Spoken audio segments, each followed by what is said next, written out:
Welcome to BRK in depth. Pak దుశ్చర్యలకు కాసులకు కక్కుర్తిపడిన హైదరాబాద్ విజయనగరం నిందితులు సమీర్ సిరాజ్ల కేసులో కీలక పరిణామం చోటు చేసుకుంది. ఉగ్రవాదం పేలుళ్ల కుట్ర కేసులో విచారణ కొనసాగుతుంది. పోలీస్ కస్టడీలో సిరాజ్ సమీర్ను పోలీసులు విచారిస్తున్నారు. మరో 20 మంది సభ్యులు ఉన్నట్లు ధృవీకరించిన సిరాజ్ సమీర్ ఆ 20 మంది పేర్లు తెలిసినా కూడా వారు ఎక్కడున్నారనేది మాత్రం చెప్పడం లేదు. ఆ 20 మంది కోసం తెలంగాణ పోలీసులు వేట మొదలుపెట్టారు. సిరాజ్ అరెస్టు తర్వాత విజయనగరంలో అదృశ్యమైన వారు ఎవరు, హైదరాబాద్లో సమీర్ ఇంట్లో సమావేశమైన వారు ఇప్పుడు ఎక్కడున్నారు అనే వివరాలను పోలీసులు సేకరిస్తున్నారు.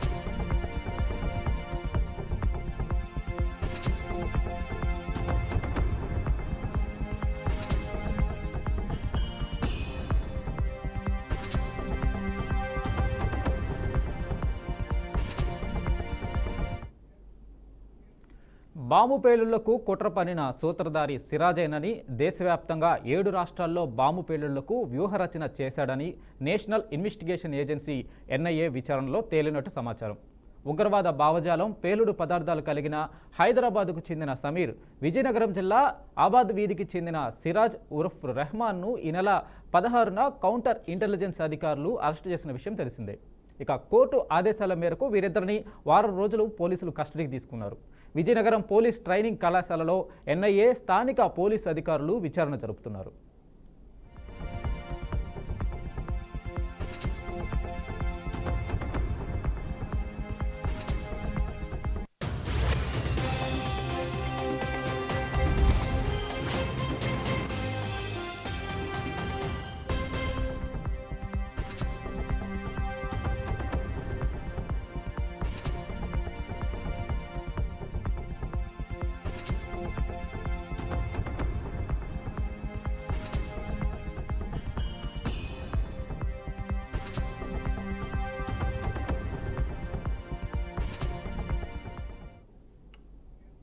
గత 3 రోజులుగా నోరు విప్పని సమీర్ సోమవారం పలు విషయాలు బహిర్గతం చేసినట్లు సమాచారం.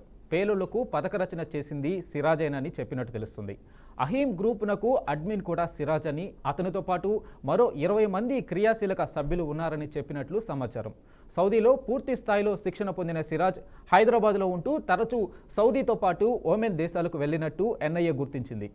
వరంగల్కు చెందిన ఫర్హన్, ఢిల్లీకి చెందిన బాదర్, సౌదీకి చెందిన ఇమ్రాన్తో మెలకత్ అయి పాకిస్తాన్కు చెందిన ఓ ముస్లిం సంస్థతో టైఅప్ అయినట్లు సమాచారం.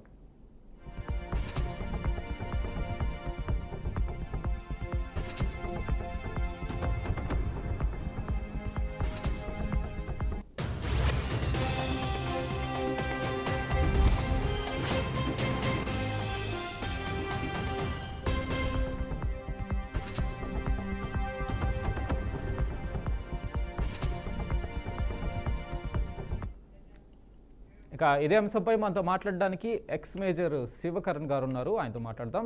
శివకరణ్ గారు నమస్తే అండి. నమస్తే అండి, జై హింద్. సార్, దేశంలో స్లీపర్ సెల్స్ అనేది ఇప్పుడు పెద్ద సమస్యగా మారింది. ఇంటెలిజెన్స్ కానీ పోలీసులకు కానీ ఈ స్లీపర్ సెల్స్ ఒక్కొక్కళ్ళు మన తెలుగు రాష్ట్రాల్లో కూడా బయటపడడం అయితే ఆందోళన కలిగిస్తుంది. సో దీనికి పరిష్కారం ఏందంటారు? ఫస్ట్ వీళ్ళని సిరాజ్ అండ్ సమీర్ అని ఎన్ఐఏ పట్టుకుందండి. అది చాలా ఒకటి మేజర్ అచీవ్మెంట్ అని చెప్పుకోవాలి. ఎందుకంటే ఈ అయితే నిఘా వర్గాలు పనిచేస్తుంటాయో థ్యాంక్లెస్ జాబ్. ఎందుకంటే వాళ్ళు ఇటువంటి కొన్ని ప్రివెంట్ చేసినప్పుడు వాళ్ళకి మనం ఎక్కువ క్రెడిట్ ఇవ్వము. ఒక ఇన్సిడెంట్ అయినప్పుడు చాలా అందరం అంటాం, కానీ when they been able to prevent something like this వాళ్ళకి క్రెడిట్ ఇచ్చే అవసరము. సో క్రెడిట్ అని చెప్పుకోవాలి. అయితే మీరు అన్న విషయం స్లీపర్ సెల్స్ అనే విషయం తీసుకొస్తే, ఆ స్లీపర్ సెల్స్ దాని కన్ఫిగరేషన్ ఎట్లా ఉంటుందని తెలుసుకోవడం చాలా కష్టం. ఎన్ఐఏకి ఆ ట్రైనింగ్, ఆ కేపబిలిటీ ఉంది కాబట్టి వాళ్ళు అప్పుడప్పుడు కొన్ని వాళ్ళ నాలెడ్జ్లో వస్తుంటే ఇట్లా బయటపడుతుంటారు.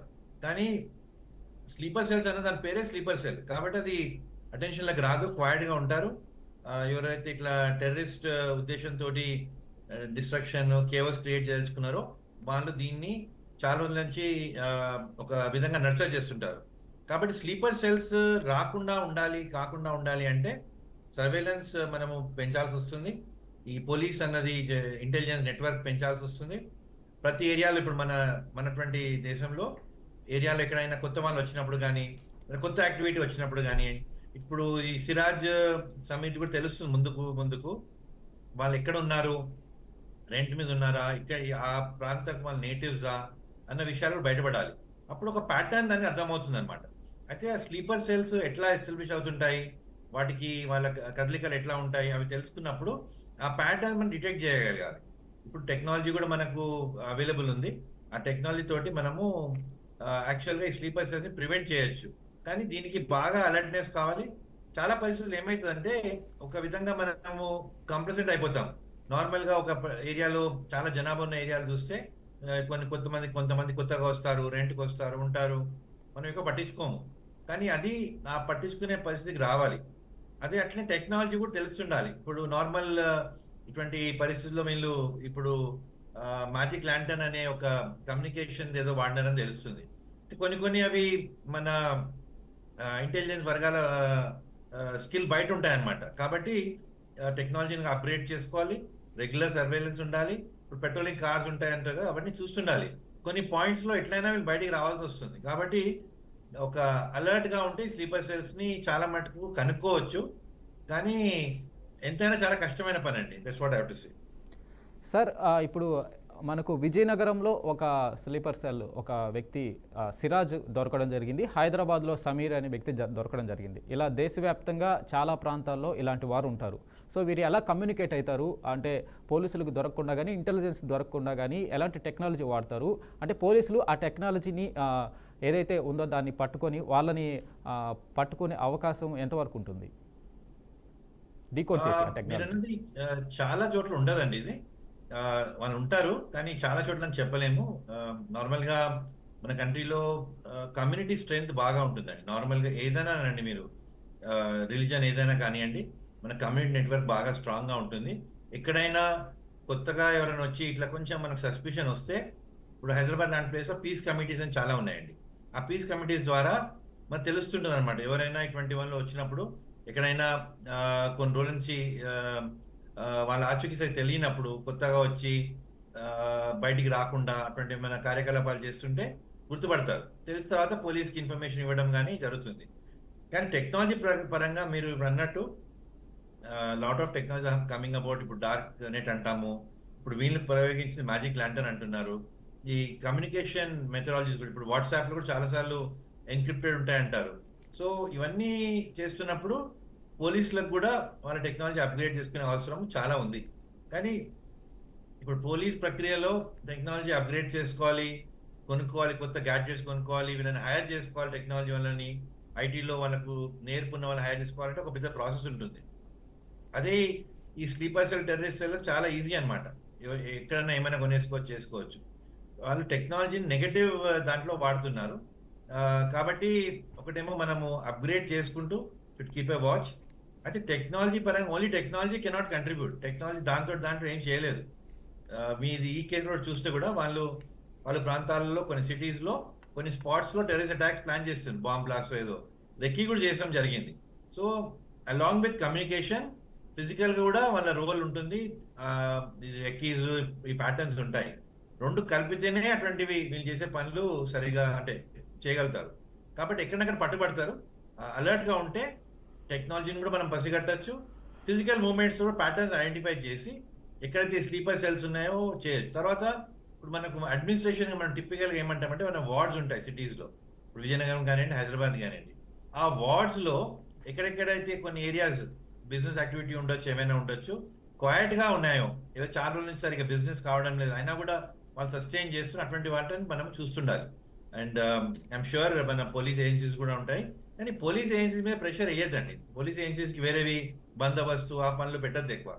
అప్పుడు వాళ్ళ పని చేయగలుగుతారు. వాళ్ళ పని ఇది core intelligence network, sleepers identify చేయడము. ఇప్పుడు ఎన్ఐఏ కి ఇన్పుట్స్ ఎవరు ఇచ్చినారు, ఎట్లా అయింది అంటే మళ్ళీ మనం తెలుసుకోవాల్సిన అవసరం ఉంది. And definitely primary police task, అంటే పోలీస్ ఏరియాస్లో కనపడుతుంటారు, తిరుగుతుంటారు కాబట్టి వాళ్ళకి అవకాశం ఉంటుంది ఇటువంటి డిటెక్ట్ చేయడం. పోలీస్ రోల్ చేయనిస్తే ఇవన్నీ అవుతాయి. Technology definitely has to be upgraded. And technology కోసం స్పెషలైజ్డ్, ఇప్పుడు కంప్యూటర్ సైన్స్ ట్రైన్డ్ ఉన్న స్టూడెంట్స్ కానివ్వండి, కాలేజెస్ కానివ్వండి, ఇన్స్టిట్యూషన్స్ ఉంటాయి, వాటిని గుర్తించుకొని వాటికి రోల్ ఇవ్వాలి. ఇప్పుడు పోలీస్ అనగానే ఉంటే పోలీస్ వ్యవస్థకి చెప్పొద్దు పని. మన దగ్గర ఉన్న కాలేజెస్ కానివ్వండి, కొన్ని ల్యాబ్స్ ఉంటాయి, వాటన్నిటి సహకారం తీసుకోవాలి. వాళ్ళకి కొంచెం ఇన్పుట్స్ ఇచ్చి వాళ్ళతో కలిసి పనిచేయాలి.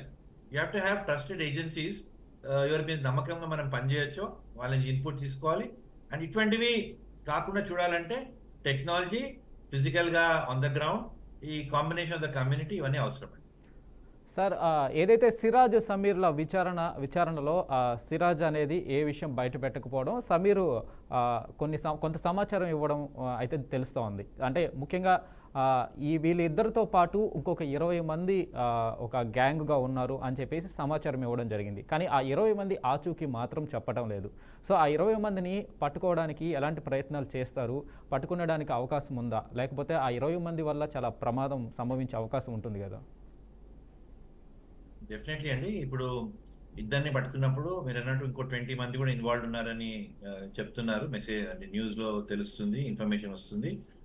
అయితే ఒకటి మనము ఆలోచించే విషయం ఏంటంటే, ఇప్పుడు ఈ టెర్రరిస్ట్ని, అంటే వీళ్ళని టెర్రరిస్ట్ అనొచ్చారో తెలియదు, కొంచెం మనం యంగ్స్టర్స్ కనపడుతున్నారు, సమీర్ అండ్ సిరాజ్. దారి తప్పి వీళ్ళని ఒక నెగటివ్ సైడ్ ఇండాక్ట్రినేట్ చేసి ఆ ఫిలాసఫీని తీసుకుపోవడానికి వాళ్ళకు డబ్బు ఇవ్వడం కానీ, అటువంటివి ఏమైనా ఆపర్చునిటీస్ చూపించడం కానీ ప్రయత్నం చేస్తారు. అయితే ఎవరైతే వీళ్ళని రిక్రూట్ చేస్తారో ఇటువంటి వాళ్ళని హ్యాండ్లర్స్ అని అంటాం వాళ్ళని. ఆ హ్యాండ్లర్స్ గురించి మీరు అంటున్నట్టు ఇన్ఫర్మేషన్ సరిగ్గా ఇవ్వడం లేదు కాబట్టి ఇంకా ఈ ముందు ప్రయత్నం జరుగుతుంది. ఇప్పుడు రిమాండ్ ఏదో 10 రోజులు 15 రోజులు ఇచ్చినట్టు చెప్తున్నారు.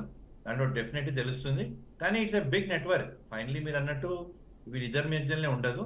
ఇప్పుడు వీళ్ళు మీరు అన్నట్టు వైజాగ్లో ఎక్కడైతే తను సిరాజ్ అనే అతను ఉంటున్నాడు, సమీర్ హైదరాబాద్లో ఉంటున్నాడు.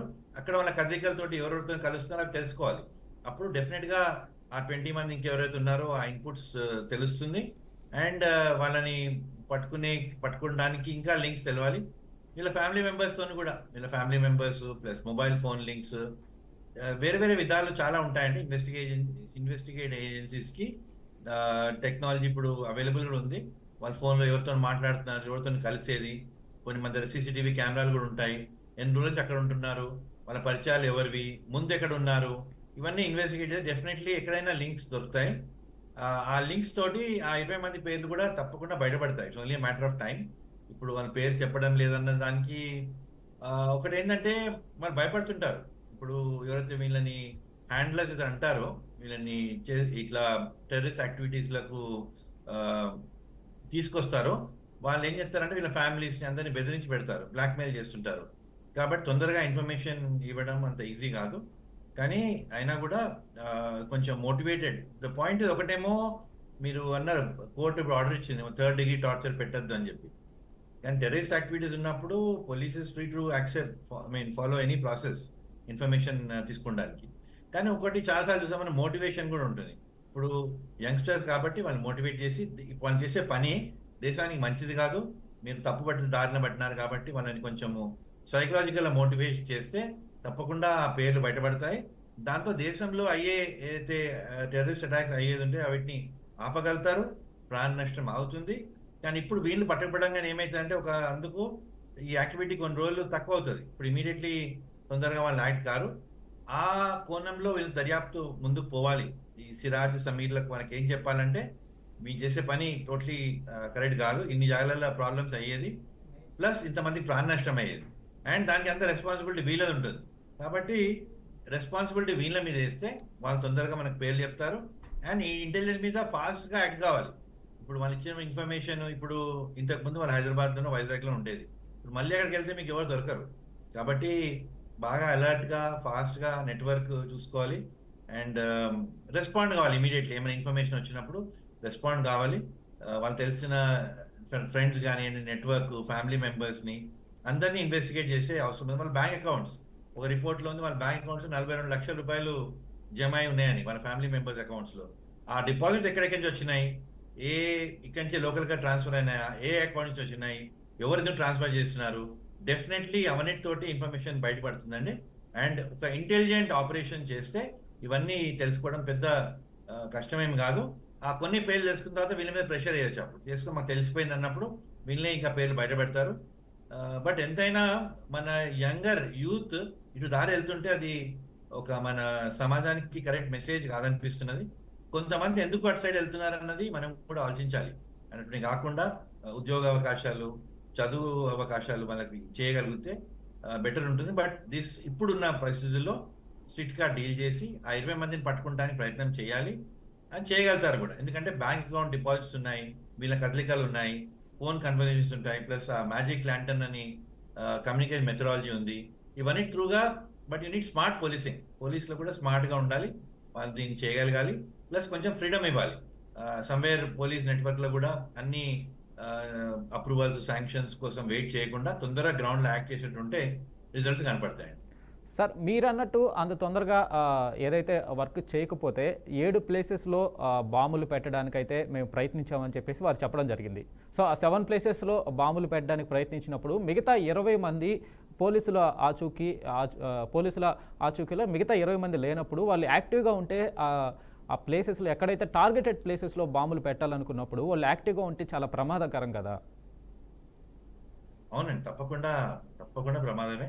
ఆ 7 ప్లేసెస్ మీరు అన్నారు, ఆ ఇన్ఫర్మేషన్ ఉంటే దాన్ని బాగా సర్వేలెన్స్ చాలా అవసరం అండి. టిపికలీ మన దగ్గర ఇప్పుడు రైల్వే స్టేషన్స్, ఎయిర్పోర్ట్స్, పెద్ద మార్కెట్ ప్లేసెస్, ఎట్లయితే మన దగ్గర లాస్ట్ టైం గోకుల్ చాట్లో అట్లా అయినట్టు, కాలేజెస్, ఇటువంటి పరిస్థితుల్లో పెద్ద బజార్లు కావచ్చు, వీటిని జాగ్రత్తగా అంటే పెట్రోలింగ్ ఎక్కువ కావాలి, అక్కడ నిఘా వర్గాలు ఎక్కువ ఉండాలి, అక్కడ ఒక స్ట్రిక్ట్ వాచ్, అక్కడ సీసీటీవీ కెమెరా పనిచేసి చూసుకోవాలి.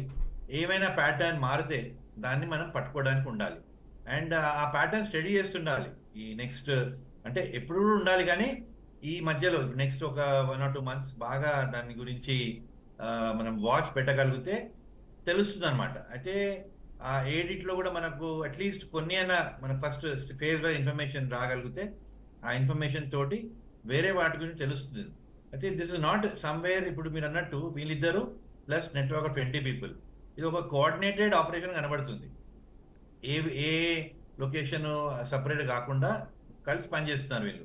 కాబట్టి డెఫినెట్గా బిట్వీన్ ద లొకేషన్ లింకేజ్ ఉంటాయి, ఎక్స్ప్లోజివ్స్ ఎక్కడ చేస్తున్నారు, కమ్యూనికేషన్ మెథడాలజీ ఏముంది తెలుస్తుంది డెఫినెట్గా. సో ఆ ఏరియాస్లో కానివ్వండి, ఎక్కడి నుంచైనా ఎక్స్ప్లోజివ్స్ పర్చేసింగ్ ఎక్కడి నుంచి అవుతుంది, అక్కడ ఏమైనా యూనిట్స్ ఉన్నాయా. ఇప్పుడు ఎక్స్ప్లోజివ్స్ అంటే ఎక్కడి నుంచి వస్తాయి, నార్మల్లీ ఇప్పుడు మైనింగ్ ఏరియా కావచ్చు ఒకటి, అటువంటి రిలేటెడ్ ఏవైతే ఎక్స్ప్లోజన్స్ వాడతారో, ఎక్స్ప్లోజివ్ మెటీరియల్స్ వాడతారో ఆ ఎస్టాబ్లిష్మెంట్స్ గురించి కూడా తెలుసుకోవాలి.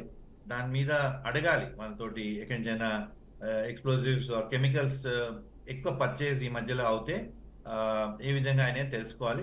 కాబట్టి ఈ మీరు అడిగిన ప్రశ్నకి ఇప్పుడు ఏం అనిపిస్తుంది అంటే, కొన్ని ప్రాంతాల్లో కూడా వీళ్ళు టార్గెట్ చేసినట్టు తెలిస్తే ఆ ప్రాంతాలలో అటెన్షన్ ఎక్కువ ఇవ్వాలి. ఈ టైంలో చేసి చాలా జాగ్రత్తగా ఉండాల్సి వస్తుంది. దాంతో వేరేవి కూడా ఇంకా 13 ఉన్నాయి, అవి కూడా మనము ఆపగలుగుతామని అనిపిస్తుంది. But information gathering, intelligence gathering easy పని కాదండి, దానికి ఎక్స్పర్టైజ్ కావాలి. అండ్ ఇటువంటివి ముందు ఎవరైతే ఈ పనులలో ఇన్వాల్వ్ ఉన్నారో, ఎస్పెషల్లీ పోలీస్ పర్సనల్, వాళ్ళని ఇన్వాల్వ్ చేయాలి. అండ్ వీళ్ళు ఇచ్చిన ఇన్పుట్స్ కూడా చేయాలి.